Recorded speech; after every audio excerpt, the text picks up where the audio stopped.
Social media आज के समय में सरकार और समाज को जोड़ने वाली एक अहम कड़ी है। सरकार की विभिन्न नीतियों का जहां हमें सोशल मीडिया के माध्यम से आम जन तक उसको जानकारी प्राप्त होती है, तो वहीं समाज में घटित होने वाले विभिन्न घटनाएं जो होती हैं वो भी सोशल मीडिया के माध्यम से ही सरकार को काफी हद तक उसकी जानकारी प्राप्त होती है। नमस्कार, मैं आशीष शुक्ला और आप देख रहे हैं हमारा YouTube channel journalist Ashish Shukla. लेकिन कहते हैं ना कि किसी भी चीज का सकारात्मक और नकारात्मक पहलू दोनों होता है। वही हाल आज सोशल मीडिया का भी है। सकारात्मक पहलू के रूप में आप सोचे तो लोगों के अंदर जागरूकता और सरकार की नीतियों का लोगों को पता चलता है, तो वहीं नकारात्मक पहलू देखें तो झूठी अफवाहें, झूठी खबरें, फेक न्यूज काफी अधिक सोशल मीडिया के माध्यम से वायरल होते हैं, जो कहीं ना कहीं समाज को एक आप कह सकते हैं कि गलत संदेश देते हैं और समाज में जो अराजकताएं की घटनाएं होती हैं, अराजकता होती है, कहीं ना कहीं इसको बढ़ावा मिलता है और समाज में काफी हद तक जो भेदभाव और जो सामाजिक अवरोध होते हैं जो समाज में नहीं होना चाहिए, कहीं ना कहीं जो दंगे फसाद आदि सब की जड़ कहीं ना कहीं आज के समय में सोशल मीडिया ही है। क्योंकि बहुत सी घटनाएं ऐसी होती हैं जिनकी सत्यता क्या है ये तो कोई नहीं जानता, लेकिन अगर काफी हद तक उस पर जांच पड़ताल होती है तो सत्यता पूरी तरीके से खंडित होती है और पूरी तरीके से झूठ ही खबर लगती है। लेकिन सोशल मीडिया पर वायरल होते ही मिनटों में वो चीजें लाखों लोगों तक पहुंच जाती हैं और धीरे धीरे उसका जो दुष्परिणाम होता है कभी कभी काफी भयानक देखने को मिलता है। बात कर लीजिए आप दिल्ली दंगे की। सोशल मीडिया के माध्यम से ही जो वीडियो फुटेज है उसके माध्यम से ही इसके सकारात्मक पहलू के आप देखेंगे तो जो मुख्य आरोपी हैं इन्हीं के माध्यम से गिरफ्तार हुए। लेकिन जो झूठी खबरें तमाम और जगह की आती हैं कि यहाँ पे ऐसे लोगों के साथ बर्ताव हो रहा है, ये हो रहा है, वो हो रहा है, मतलब समाज में जो तमाम सी चीजें हैं समाज को दिग्भ्रमित करने वाली, समाज में जो एकता अखंडता है उसको तोड़ने वाली, तो ये सब सोशल मीडिया के नकारात्मक पहलू है। हमारे समाज और सरकार में सोशल मीडिया का प्रभाव बढ़ गया है। घटनाओं के परिप्रेक्ष्य में जैसा मैं आपको बता दिया, सकारात्मक नकारात्मक दोनों पहलू हैं। लेकिन इन सब कहीं ना कहीं अगर आप देखेंगे, अवलोकन करेंगे, तो सरकार भी काफी हद तक परेशान है आज सोशल मीडिया को लेकर। क्योंकि जब कहते हैं कि देश में स्थिति असामान्य होती है तो कहीं ना कहीं जो हमारे मनोरंजन के तंत्र हैं, जो मनोरंजन के साधन है, वही हमारे लिए दुष्परिणाम पैदा करते हैं, वही हमारे लिए हानिकारक होते हैं। पिछले दिनों बात करें अमेरिका की, तो वहाँ पे एक अफ्रीकन अमेरिकन नागरिक की अमेरिकी पुलिस कस्टडी में मौत हो जाती है। उस घटना का सोशल मीडिया के माध्यम से ही बड़ी तेजी से वायरल हुआ और एक तरह से फिर जो काले गोरे का नस्ल भेद की जो 507 साल पुराना इतिहास था उसको फिर से जो उसकी परतें थी उसको वो उधेड़ गई। और इस समय जो ट्रंप प्रशासन है उसी के कारण, सोशल मीडिया के कारण ही ट्रंप के तमाम जो ट्विटर काफी झूठ थे जो छुपे हुए थे, सोशल मीडिया के कारण ही वो जब घटनाएं प्रकाशित हुई, संज्ञान में आई, तो लोगों तक ट्रंप की तमाम जो झूठ फरेब थी वो सब चीजें सामने आई। भारत में सूचना तकनीकी अधिनियम का अनुच्छेद 79 या इसका समरूप अमेरिका का कम्युनिकेशन डिसेंसी एक्ट हो, दोनों में सूचना पर मध्यस्थ को निर्णय लेने की शक्ति प्रदान करते हैं, जिसमें सरकारी हस्तक्षेप को किनारे रखा जाता है। दूसरे, सोशल मीडिया चलाने वाले निकाय निजी मंच हैं जिन्हें सामग्री को चुनने का अधिकार है। तीसरे, इस मंच के अनुबंध में उन्हें सामग्री के प्रसारण की अनुमति का अधिकार दिया जाता है। चौथे, कभी कभी समय की मांग को देखते हुए व्यावहारिकता के आधार पर निर्णय लिया जाता है। ये तो हो गई सोशल मीडिया की बात। भारत में जो अनुच्छेद 79 है उसमें 2008 में परिवर्तन भी कर दिया गया। 2008 के पहले क्या था कि गैर कानूनी जो सूचना है उसके आदान प्रदान को रोकने में मध्यस्थ की जिम्मेदारी होगी और इसके अंतर्गत गिरफ्तारियां भी होंगी। 2008 में इस प्रावधान को बदल दिया जाता है। अब सरकारी दिशा निर्देशों के अंतर्गत किसी असामाजिक सूचना को रोकने के लिए प्रयत्न करना इन मध्यस्थों की जिम्मेदारी मान ली गई है और कंपनियों को अपने नियमन ढांचे बनाने की छूट दे दी गई है। इसके चलते सामग्री को सेंसर करने के निर्णय का पूरा अधिकार जो है वो सोशल मीडिया कंपनियों के हाथ में आ गई है। नियम कानून के अनुसार तो इन कंपनियों का उद्भव तकनीकी जगत में नवाचार की दृष्टि से हुआ था। यही कारण है कि इनके आधार स्थल अमेरिका में इन्हें कई अधिकार दिए गए थे। विश्व के बहुत से देशों में इसकी उपयोगिता को देखते हुए इन्हें अधिकार प्रदान किए गए हैं। वास्तव में इन कंपनियों का उद्देश्य लोगों को व्यस्त रखना और लोगों को मनोरंजन करना मात्र ही था। इसके लिए वे लोगों को अपने में उलझा कर रखना चाहते हैं। इनका एकमात्र लक्ष्य यही है। सच झूठ से इनका कोई वास्ता नहीं होता है कि हमारे सोशल मीडिया प्लेटफॉर्म पे, चाहे वो ट्विटर हो गया, चाहे फेसबुक हो गया, चाहे व्हाट्सएप हो गया, तमाम सी जो भी सोशल मीडिया साइट्स हैं, उनका घटना का सच क्या है, झूठ क्या है, इससे उनको कुछ लेना देना नहीं है। जो भी मध्यस्थता, मतलब हम और आप, कोई भी हुआ, जो भी खबरें सोशल मीडिया पे प्रसारित कर देता है वही मध्यस्थ हो जाता है।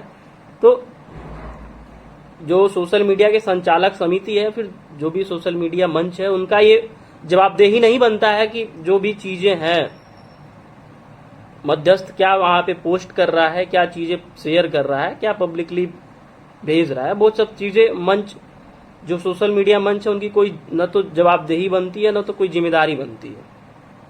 इसी वजह से आप देखते हो अगर उस पर कोई सेंसर लगा दिया जाता, और होना भी चाहिए, हर देश का अपना एक रूल होना चाहिए कि किसी भी घटना को इस तरह से आप पब्लिकली नहीं कर सकते हैं, क्योंकि एक सेंसर से होके गुजरेगा। और कहीं ना कहीं अगर सरकार का किसी भी सोशल मीडिया प्लेटफॉर्म पर एक बड़ा दबाव रहेगा, तो वो चीजें कहीं ना कहीं जो समाज को और देश को और तमाम जो चीजें हैं उसको जो तोड़ने वाली घटनाएं हमारे समाज सोशल मीडिया प्लेटफॉर्मों पर देखने को मिलती हैं, कहीं ना कहीं उससे जो मध्यस्थ रहेगा वो भी डरेगा। और कहीं ना कहीं जो सोशल मीडिया मंच है, जो उसके अपने ऑनर हैं और जो उसके कह सकते हैं कि आप दिशा निर्देश जारी करने वाली जो समिति है, जो निर्धारण मंडल है, तमाम वो चीजें हैं, वो भी कहीं ना कहीं लगाम लगाने की कोशिश करेगी।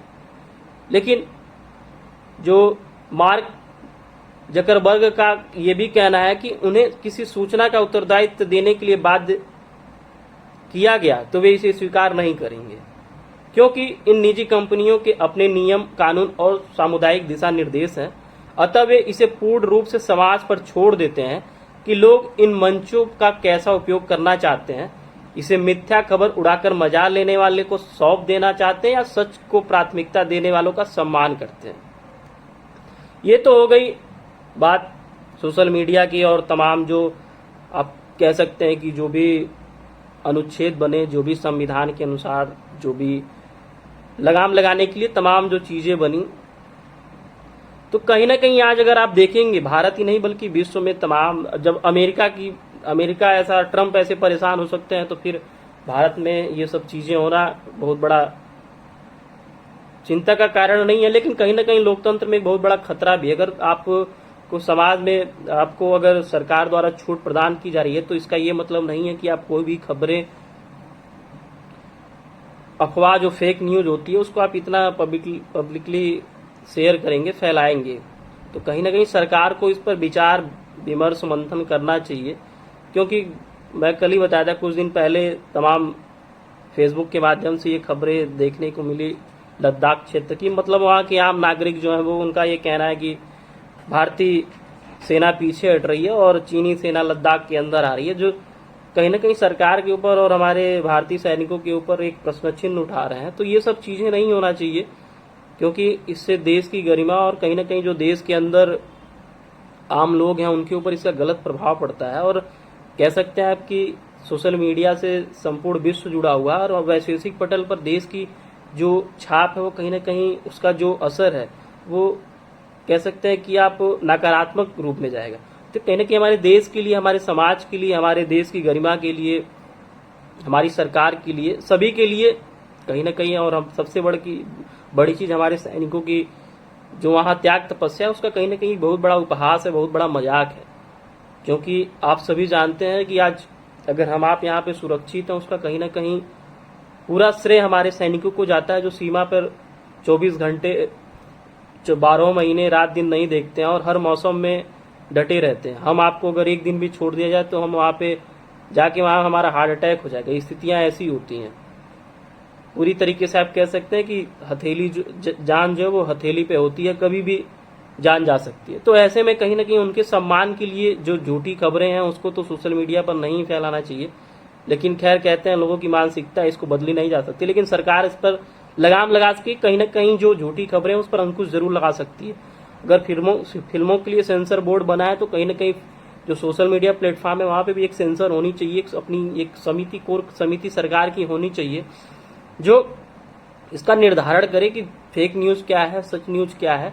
हाँ, ये सही है कि सोशल मीडिया के आने से समाज और सरकार के बीच जो आपसी कह सकते हैं कि अब बातचीत का एक जरिया ही मान सकते हैं कि, क्योंकि अभी तक क्या था, जब ये जनसंचार इतना अधिक फैला नहीं था, सोशल मीडिया का इतना अधिक विस्तार नहीं था, तो क्या था कि सरकार की बहुत सी नीतियां लोगों तक बड़े आसानी से उसका पता भी नहीं चल पाती थी। और जो समाज में तमाम जो घटित घटनाएं होती हैं, छोटी बड़ी बहुत सी ऐसी घटनाएं होती हैं जो अभी भी हमको नहीं आ पाती हैं, लेकिन सोशल मीडिया के आने से कहीं ना कहीं जो घटनाएं होती थी वो, जिसको अभी तक समाज में कोई कह सकते हैं कि अब जो वर्चस्व है जहां पे जिनका समाज में, वो जो घटनाएं दबा देते थे, कहीं ना कहीं वो घटनाएं सोशल मीडिया के कारण ही अब पब्लिकली हो रही हैं, लोगों के अंदर जागरूकता आ रहा है और सरकार पूरी तरीके से उस पर एक्शन भी ले रही है। तो कहीं ना कहीं ये तो पॉजिटिव चीज है सोशल मीडिया की। लेकिन नेगेटिव चीज ये है कि कभी भी देश के खिलाफ या फिर सैनिकों के खिलाफ ऐसी, और कह सकते हैं कि समाज को तोड़ने वाला ऐसा कोई